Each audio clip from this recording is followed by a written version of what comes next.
Hola a todos y todas, bienvenidos y bienvenidas a Red Women, podcast presentado por Tricot en el que vamos a estar hablando con grandes deportistas nacionales e internacionales sobre su vida personal, su vida deportiva y varias cosas más. Mi nombre es Geraldine Molina y estoy en este programa con Ángela González. Red Woman es el podcast que realizamos Red Goal y Woman for Sport, la plataforma de nivel mundial que busca visibilizar a las mujeres en el deporte. Red Women es presentado por Tricot. Bienvenidos a un nuevo capítulo de Red Woman. Hoy tenemos a una tremenda invitada internacional, la Pato Pita. ¿Quién es? Ella es la primera mujer uruguaya en participar en el Dakar y además, de todas maneras, un referente en el rally de toda Sudamérica. Bienvenida, Pato. Qué bueno, qué emoción tenerte acá con nosotros. Bueno, muchísimas gracias por recibirme. Para mí es un placer compartir con ustedes, así que gracias por este espacio. Yo quería partir, primero que todo, saludarte, Pato. Gracias. Buenas tardes. Partir un poco por algo que recién mencionó Ángela. Tú participaste en el Dakar este año. ¿Cómo fue? O sea, creo que fue algo súper especial ser la primera mujer uruguaya en participar. Creo que también es algo súper importante. O sea, ya entras directamente a los libros de historia deportiva de tu país. ¿Cómo fue? ¿Qué se sintió? Bueno, fue una locura el Dakar. Es muy difícil poder explicarlo en palabras. He logrado resumirlo como que en sí la carrera es la vida misma en 15 días. Es una montaña rusa de emociones. Pasás por absolutamente todo tipo de situaciones. Pasás hambre, frío, calor, miedo, pánico, felicidad. Y es como todo el mismo día. Y fue muy lindo, la verdad. Considero de todos modos que para mí lo más difícil fue toda la previa, ¿no? Lo que yo denominé Pato Camino del Dakar, que fue conseguir el presupuesto. El Dakar es una carrera extremadamente cara y cuando empecé a vender el proyecto, que fue en febrero de 2022, me empecé obviamente a reunir con muchas empresas y claro, todos me decían, che, qué buen proyecto, pero ¿y cuáles son los costos? Cuando le decía los números quedaban así y habían muchas dudas en torno a mi participación, que si iba a poder llegar a reunir el presupuesto, si lo iba a aguantar físicamente. Y fueron muchísimos meses de constantes y millones de reuniones. Empecé a estar muy estresada, fue muy demandante a nivel emocional, se me caía el pelo mechones, no podía dormir, pero seguí y siempre digo, ¿no? Como hasta con una cuota de obsesión un poco, ¿no? De que me levantaba todos los días y lo primero que se me venía a la cabeza era el Dakar y que iba a llegar. Y esa convicción creo que fue lo que me ayudó a sobrepasar un montón de momentos difíciles para poder llegar allí, para conseguir el dinero. El primer sponsor apareció a fines de agosto, luego de venir a correr aquí al Rally Atacama en Iquique, que fue mi primera experiencia en dunas, porque yo soy pilota de rally y es una disciplina completamente diferente a lo que es el cross country. También fui la primera mujer en Uruguay como piloto, entonces fue un desafío por todos lados. Y bueno, y luego de correr esta carrera acá, que fue en agosto, aparece mi primer sponsor. Las inscripciones cerraban en octubre, entonces fueron los últimos meses una carrera contra el tiempo y lo logramos. Fue muy satisfactorio. Ya el hecho de estar subida al avión para mí ya era ganar. Y bueno, y luego de terminar la carrera es para mí un logro y un antes y un después. Cuando tú me habláis de lo logramos, el equipo, ¿quiénes eran? Sí. Eran en el fondo, ¿con quiénes seguiste esta lucha? Que la verdad es que me imagino que, tal como decís tú, súper difícil ver, además mujer, el Dakar, que es una competencia que se conoce por ser una de las más duras a nivel mundial. ¿Cómo fue todo eso y quién es tu equipo? ¿Con quién te afirmaba? Y porque uno tiene mucha convicción, pero acá también uno necesita que otros te digan, estoy convencido contigo de que esto va bien. A ver, por partes, no creo que también lo que se sumaba a la dificultad es que en Uruguay somos 3,5 millones de habitantes, entonces no contamos con grandes presupuestos, las empresas, incluso el Estado, y eso también era una traba muy importante. Y cuando yo digo lo logramos, principalmente mi familia, ellos son mi pilar, mi mamá, mi papá, creo que sin ellos en estos 12 años ya de trayectoria, que han sido difíciles también por ser la primera mujer, por romper muchas barreras y prejuicios, pasé por muchas injusticias, inseguridades, y siempre lo digo, la importancia de tener una contención, que tuve la suerte de encontrarla en mi familia, pero hay un montón de mujeres deportistas que tal vez lo encuentran en un psicólogo deportivo o en un entrenador, una entrenadora. Y yo cuando hablo en plural hablo de mi familia principalmente. Es que de eso te quería preguntar, porque efectivamente tú tienes un papá que estuvo metido mucho en este deporte, pero en una entrevista tuya te escuché hablar acerca de tu madre, que bueno, hoy en día te acompaña lo máximo ella, pero que además ella te enseñó a luchar por tus derechos y porque tú tienes los mismos derechos que un hombre a la hora de competir, etcétera. Entonces eso a mí me llamó mucho la atención, porque yo creo que eso es lo que a ti, desde la cuna, te hace marcar esa diferencia y llenarte de convicciones, ¿o no? Totalmente. A ver, yo nací en el 88. En la época que yo iba a la escuela, al liceo, había muchos temas que hoy están arriba de la mesa, pero que en ese momento era un tabú y no se hablaban. Y en casa sí se hablaban, porque mamá trabajó 30 años en una ONG que lucha por los derechos de las niñas y las mujeres en todo el mundo. Mi mamá además es sorda, usa audífono, y para mí ella fue un ejemplo toda la vida de resiliencia, porque se iba a dar conferencias, la llevaban de esta organización por todo el mundo, y no es fácil siendo sorda poder llevar adelante. Y bueno, ella se capacitó muchísimo, y creo que fue clave la educación en el sentido de mi género no va a limitar mis sueños. Eso mamá me lo repetía constantemente. Qué increíble. Y que iba a poder lograr lo que yo quisiera lograr y que no importaba si era mujer o hombre. Y a mí siempre me gustaron mucho los deportes. Mi primer pasión fue el atletismo, que lo practiqué desde muy pequeña. Llegué a estar en la selección nacional en Uruguay. Y por ejemplo, ¿no? A mí en el colegio me decían marimacho, no sé cómo se utilizará acá, ¿no? Porque era muy aficionada a los deportes y me gustaba muchísimo el automovilismo, porque crecí también, ¿no? Acompañando a mi papá. Y creo que ya desde ese momento contar con mamá y con este tipo de educación y de valores que ella me inculcó fueron lo que me permitieron soñar primero, y luego me permitieron seguir, porque me derrumbé varias veces en mi carrera deportiva. Incluso hubo un momento que para mí fue muy duro. Comencé en el 2012, pero a competir en el 2013. Y estuve 2 años dentro del rally uruguayo.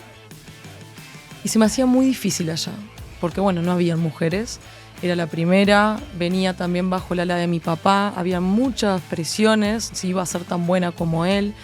Y la realidad es que comencé con 24 años sin tener experiencia previa. Que esta es una de las grandes desventajas que tienen las mujeres en el automovilismo, que los niños enseguida los suben a un karting. Claro, cuando tienen 5 o 6 años y les gusta, o vienen en una familia fierrera, como le decimos nosotros, los suben a un karting. Y no digo que sean todos los casos, pero es algo que se repite mucho, que cuando sos niña no es tan fácil. Entonces llegás con muchos años de desventaja, ¿no? De experiencia.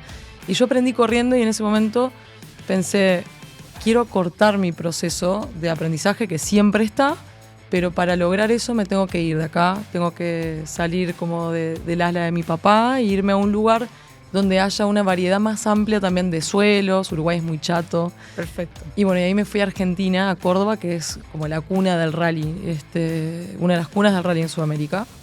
Y bueno, y allí pasé por un momento muy duro, que corro mi primer fecha en montaña, aparte, primera vez en mi vida. Para mí era como estar corriendo en Europa, estar allá, un sueño. Y tuve un problema burocrático en la emisión de mi licencia. O sea, me saqué la licencia como argentina porque bueno, iba a estar viviendo allá y era más rápido el trámite. Y desde Uruguay necesitaba una autorización, que era un mail. Y bueno, yo no sabía de eso, no me lo informaron. Y a raíz de eso obtuve una sanción que no me permitía correr por 6 meses. Y fue muy injusto, porque al poco tiempo me enteré de que otros pilotos habían cometido el mismo error, incluso varios de ellos sabiendo que estaban cometiendo un error, y no les hicieron nada. Entonces, ese tipo de injusticias a mí me llevaron a una depresión, a un desorden alimenticio. Engordé como 20 kilos porque era como que estaba muy angustiada. Obvio, estabas canalizando la rabia, mucho, sí. Muchas emociones negativas. Y la que me sacó fue mi mamá. Estuve 6 meses sin ir a Uruguay, no quería saber de nada con nada. Y ellos vinieron, mi familia, para mi cumpleaños, y cuando llegaron al aeropuerto, claro, ¿no? Quedaron choqueados con verme cómo estaba. porque había cambiado mucho mi aspecto. Y bueno, ahí mamá se quedó y me sentó en el living del departamento y me dijo, Pato, te pusieron una piedra enorme en tu camino, pero si este es tu sueño, tenés que buscar la manera. Acá hay 2 opciones. O te sentás arriba de la piedra a llorar, o vamos para adelante, la pasamos y seguís con tu camino. Y así fue, ¿no? Y esto fue en el 2015. Y pasaron muchas cosas después. Seguí corriendo en Argentina. Hicimos el primer equipo de mujeres pilotos en Sudamérica con Nadia Cutro, que es otra pilota argentina.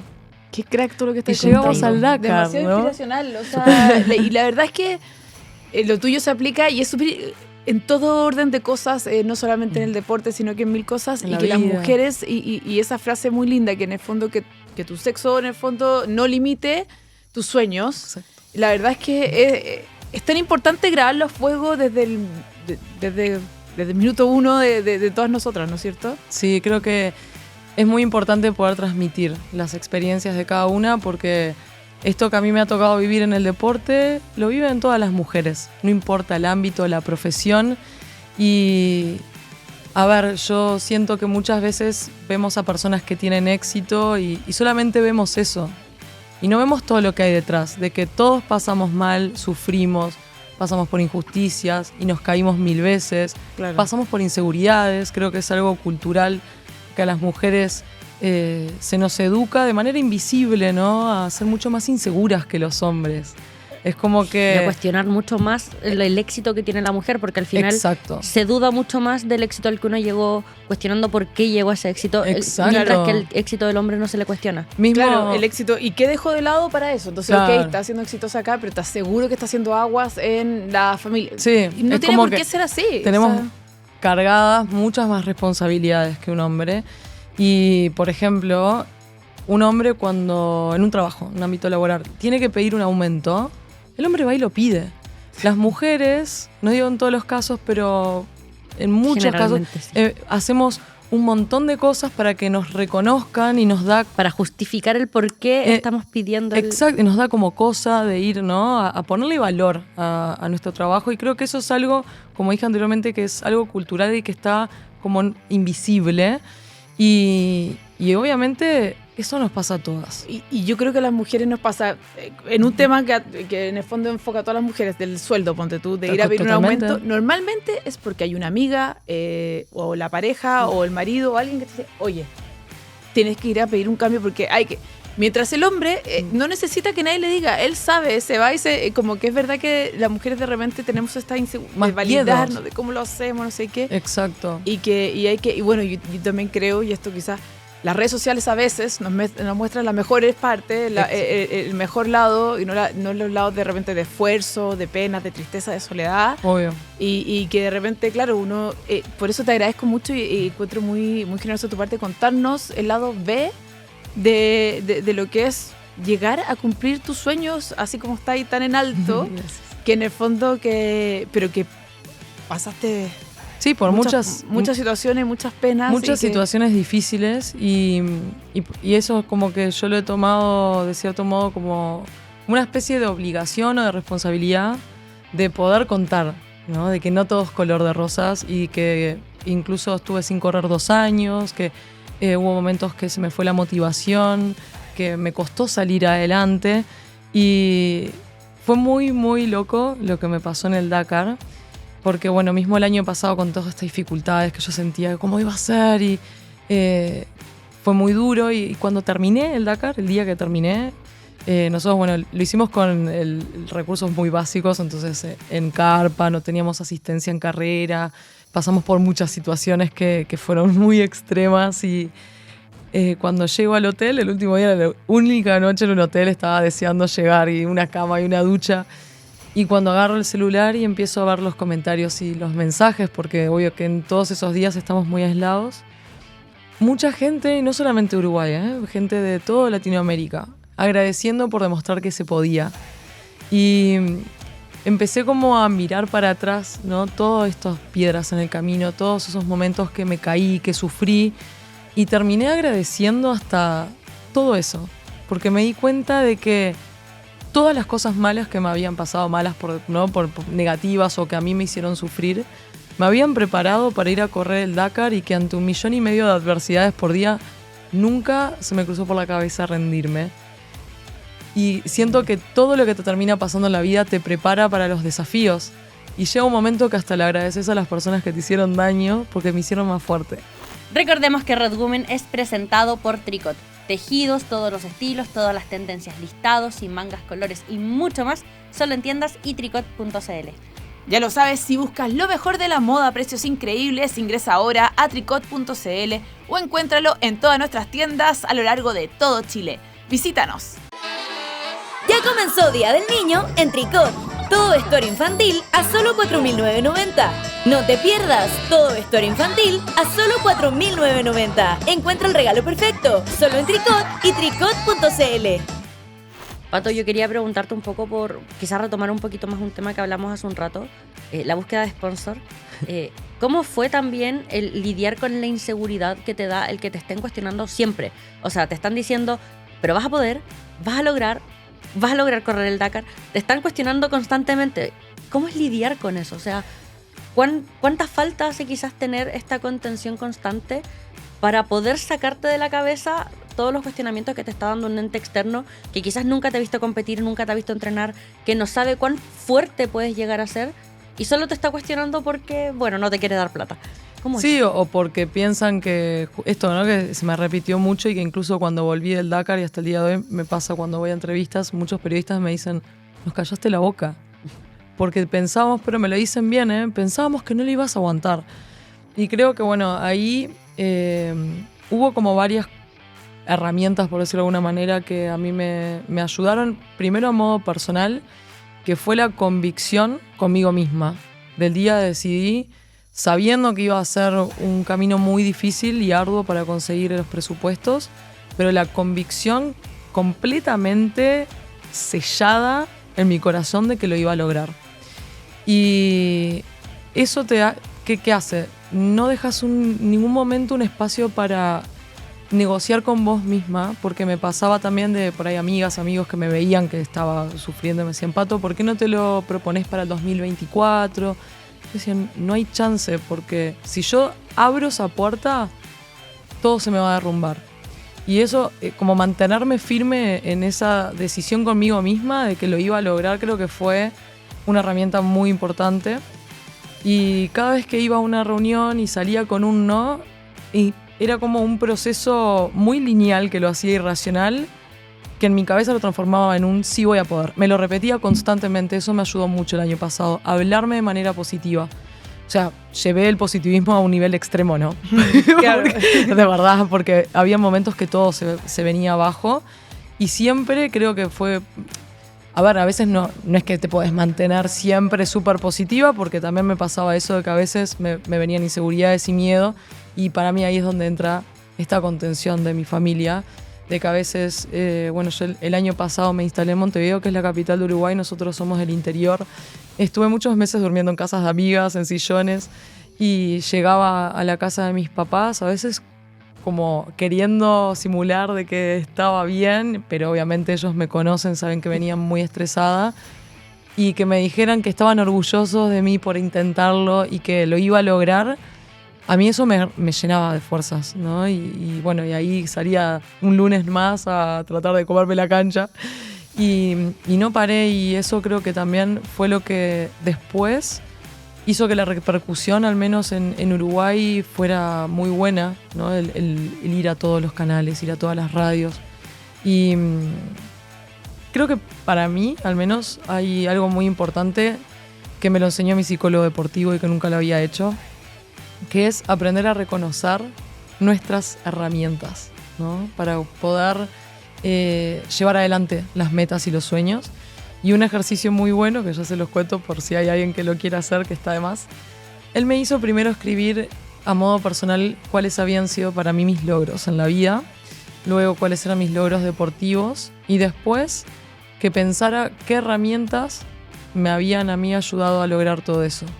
Y una vez que también reconocí esas cosas, me ayudaron mucho en estos momentos de decisión o momentos difíciles, decir, bueno, ¿cuál es mi listita? ¿Cuáles son mis virtudes y mis herramientas? ¿Cuál es la que tengo que sacar ahora?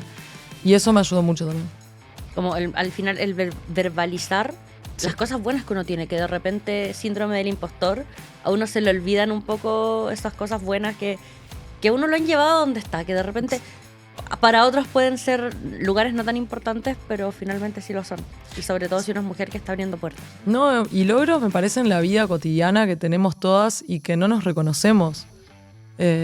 Sí, totalmente, que de repente se nos quedan... Bueno, que uno tiene lo que... ¿Cómo se llama? El síndrome del impostor. Del impostor, Sí. eso, que uno no sabe un poco lo que tiene a veces.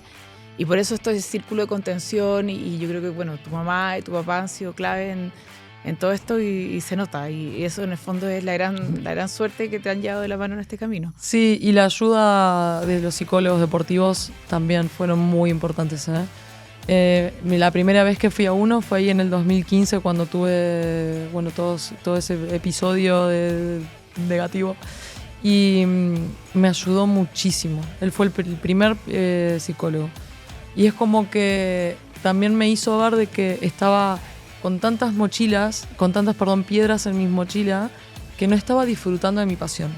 Y el día que entendí eso y empecé como a sacarme esos pesos de dejar de hacer todo para ganarme mi credibilidad, que obviamente me costó mucho más a mí que a un piloto hombre, y demostrar que podía y que no importaba que era mujer, que iba a poder igual. Cuando logré sacarme todo eso, me empezó a ir bien y empecé a disfrutar. Y creo que eso también es algo muy importante en la vida, en todo. Y hoy lo traslado a mi vida diaria, ¿no? Que a veces estamos en esto, ¿no? De querer lograr nuestras cosas y los objetivos y los proyectos y el trabajo y la familia y la pareja y los hijos, ¿no? Digo, las personas Sí. que tienen, que a veces nos olvidamos de esos pequeños momentos que hay que gozarlos de repente. respirar y no más que profundo. eso. Exacto. Y decir, pasarlo bien. pasarlo bien, una charla con una amiga. Bueno, para mí estar acá es un momento que disfruto mucho de estas cosas, ¿no? Que vienen de la mano de mi carrera. Pero después momentos, bueno, ahora, ¿no? Que mi mamá me está pudiendo acompañar a una carrera y sentarme a comer con ella y hablar de cosas que nos hacen felices. Y me parece que eso también es parte de la contención que nosotras mismas tenemos que aprender a darnos.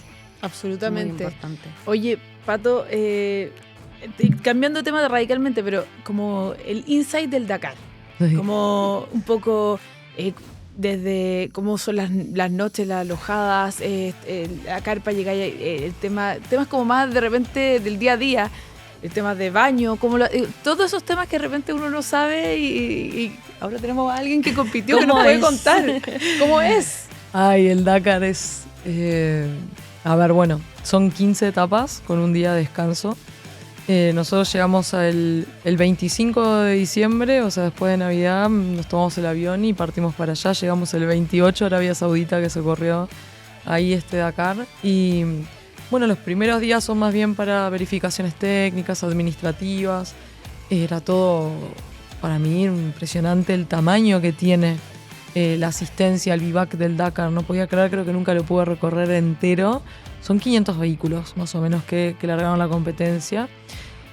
Y para mí hubo momentos que fueron muy, muy emocionantes, la largada simbólica, porque también en esto, ¿no? Del año pasado, de seguir, como que ese momento fue como, wow, estoy acá, ¿no? Digo, voy a largar el Dakar. Es como cuando uno recién cae en cuenta. De así como, Ahí caí, pues, se me caían las lágrimas después en el auto. Bueno, esa misma noche era 31 de diciembre, primera vez en mi vida que pasé sin mi familia. Y un estado de nervios, ¿no? Al otro día se largaba el Dakar. Cuando me logro dormir, creo que pasó una hora y empezaron a tocar bocinas porque eran las 12. Y también ese momento fue como, no puedo creer, salí así para afuera de la carpita y diciendo, a pesar de todo, creo que es el mejor año nuevo que tuve en mi vida, ¿no? También lloraba de emoción. Y bueno, el otro día largamos el Dakar. Nosotros nos conocimos con el equipo en el aeropuerto, le alquilé el auto a un equipo español y con Rubén García, que es mi copiloto, lo conozco porque él es mi ídolo, es un copiloto muy experimentado de Argentina, pero nunca habíamos corrido juntos. Y es muy difícil generar o crear un equipo para algo tan duro y difícil donde hay que mantenerse muy fuerte, como él es el Dakar, porque así como nosotros nos cansamos mucho, los equipos también, porque cuando nosotros llegamos de noche es cuando ellos se ponen a trabajar. Claro. Entonces se van acumulando con el correr de los días mucha fatiga, cansancio, estrés, problemas. Y bueno, largamos el Dakar y en la primera etapa nos agarró la noche. A las 5:30 de la tarde se hace de noche, yo uso lentes y para mí era una de las cosas que más miedo me daba, la noche. Y cuando veo que el sol se está ocultando y le pregunto a Rubencito cuánto falta, me dice 150 kilómetros. Tranqui. Y ahí en un momento fue como, ¿cómo voy a afrontar esto? Y bueno, le dimos. Y seguimos, nos pasó de todo, de todo. Manejar en las dunas de noche es algo muy impresionante. De verdad, es como sentirte una hormiguita en medio del universo. Y cuando terminamos esa etapa, llorábamos con Rubén, nos abrazábamos, terminamos como a las 9:00 de la noche. Después teníamos 200 kilómetros más para llegar al bivac. Y ese día también entendí que fue durísimo, fueron 12 horas en total. Llegamos como a las 12:00, casi 1 de la mañana, a la asistencia, a armar la carpa, inflar el colchón, agarrar el bolsito, caminar a las duchas comunitarias, porque bueno, como les decía, nosotros lo hicimos con presupuesto muy, muy, muy básico y no accedimos a un motorhome, Claro. ni no a esas comodidades. Entonces a veces tenías que caminar, no sé, 3 cuadras, ir a las duchas, a veces no había agua caliente y veníamos muertos de frío. De ahí íbamos a la carpa del catering donde comíamos y nos acostábamos a dormir, que lo único que querés es cuando llegase, venís en modo avión, venís como medio robotizado, armar, agarrar, ducha, comer, dormir. Y al otro día, siempre que abría el ojo, estaba como esperando ese momento de sentir el cuerpo todo dolorido. Yo sufro un poco de la lumbar, entonces como que todas las mañanas era, bueno, hoy es el día que me levanto dura. Y no me pasó nunca. Hubo días que incluso dormimos en el suelo. Y ahí también entendés esto, ¿no? De que te tenés que tomar el día a día. Porque ponele, ¿no? Primera etapa. Con todo lo que nos pasaron muchas cosas, que eso tendríamos que juntarnos a hablar y hablar solamente de cada cosa que nos pasaba en la etapa. Si te pones a pensar que quedan 13 más, decís cómo voy a hacer. Entonces, la importancia del día a día fue algo que también me enseñó el Dakar. Un día a la vez. Un día a la vez y enfocarte en ir solucionando los problemas y que todos los problemas tienen solución. Te pueden llevar más tiempo o menos tiempo, pero lo importante es siempre tener esa convicción de que de acá vamos a salir, ¿no? Y bueno, fue realmente a nivel personal un desafío muy grande por todo esto que les digo, ¿no? De pasar por un montón de situaciones que por ahí uno no está acostumbrado. Dormir tantos días en carpas, nunca había dormido tantos días en estas condiciones. Claro, en esas condiciones. Claro. Sí. La comida sufrí muchísimo porque era comida árabe y tenía muchísimos condimentos, muchísimo curry. Y bueno, creo que en Chile y Uruguay comemos bastante similar, capaz que allá en Uruguay somos bastante más carnívoros. No, acá también. ¿No? Sí, pero bueno, imagínense que... Pero no es tanto el condimento, por ejemplo. No, Claro. cero, allá es carne, pollo con verduras, ¿no? Es como, y mismo más llevándolo a una dieta para deportistas, es proteína, carbohidrato y verdura, ¿no? Y era todo, entrábamos con el auto y yo ya sentía el olor a curry y le decía, no, Rubencito, quiero un pedazo de pollo con verduras. Y eso también se me hizo un poco difícil, pasé hambre, pasaba comiendo, fideos, que eso sí, había un lugar de fideos, pan y queso. Porque... Claro.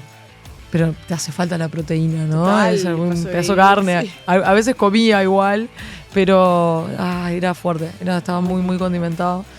Pero creo que lo más importante para mí fue el entender esto, ¿no? De que la clave está en seguir adelante, sea en el Dakar o sea en la vida, que hay momentos que te vas a caer, que hay que buscar la manera de levantarse, que todo tiene solución en algún punto. Y la satisfacción de haber terminado fue increíble. Tuvimos nosotros un percance de que no pudimos largar 2 etapas por unas fallas del auto. Y eso en realidad a mí me dejó como con la motivación para volver y poder subirme al podio final, que te dan una medalla de Dakar Finisher. Así que si Dios quiere, en este 2024, ojalá podamos subir ahí a recibir la medalla. Ojalá, Pato, ya para ir cerrando, te quería preguntar eso, ¿cuáles son tus metas? Como ya quizás a corto, mediano plazo, pero también a largo plazo, ¿qué proyectas? Bueno, ahora estoy comenzando mi preparación al Dakar. Me voy a correr el Atacama Rally en Copiapó. que es una carrera de 5 días en dunas. Las dunas, como no, es donde más necesito aprender.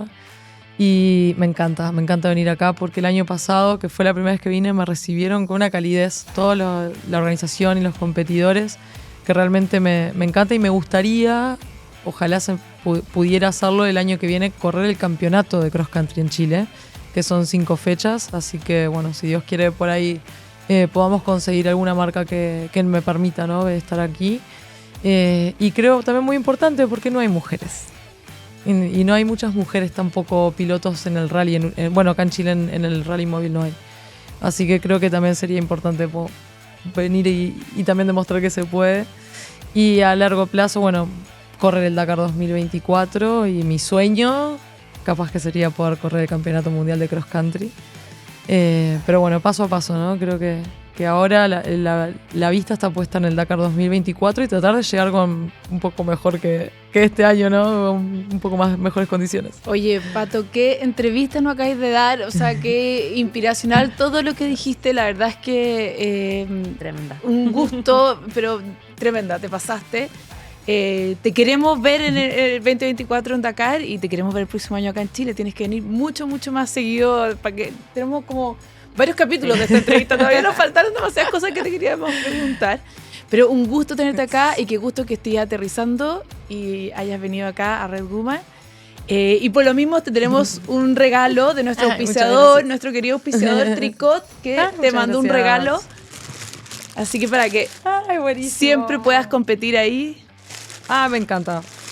Calcita deportiva, siempre. ¿Viste? Siempre necesarias. Gracias, divino. Y medias, Y que medias. también. Muchísimas gracias. Que siempre son muy necesarias para todas las deportistas. Siempre. Así que, de verdad, un gusto. Qué entrevista, qué ganas, o sea, qué bueno volverse así después, como con tanta inspiración que dijiste. Así que la verdad es que te felicito por todo lo que has logrado. Y claro, hay que ahora más mujeres en el rally, ¿no es cierto? A seguir. Sí, obvio. La verdad que haciendo camino. muy agradecida con ustedes, bueno, con Red Woman, con Women for Sports, que bueno, son parte también de esto, de que empecé el año pasado cuando comencé lo del Dakar. Fueron de las primeras personas que también creyeron en este proyecto y en mí, y se los agradezco muchísimo. Hoy los considero parte de mi equipo también, ¿no? Cuando digo llegamos, ellos son parte. Y ojalá pueda estar en Chile, porque me gusta mucho, es un lugar que me siento muy bien recibida. Estamos cerca, aparte, y me parece que está bueno también empezar como a identificarnos todos los latinoamericanos como uno, ¿no? Y romper un poco con las barreras de las fronteras, de que si sos de acá o sos de allá, y empezar a apoyarnos entre todas nosotras, ¿no? Y más en las mujeres. Totalmente. El power de mujer latina, sí, ese power es muy potente, así que hay que aprovecharlo. Muchas gracias, Pato, por haber estado aquí hoy con nosotros y nos vemos la próxima semana con un nuevo capítulo, nueva entrevistada y muchas más cosas en Red Woman. Chao, que estén bien.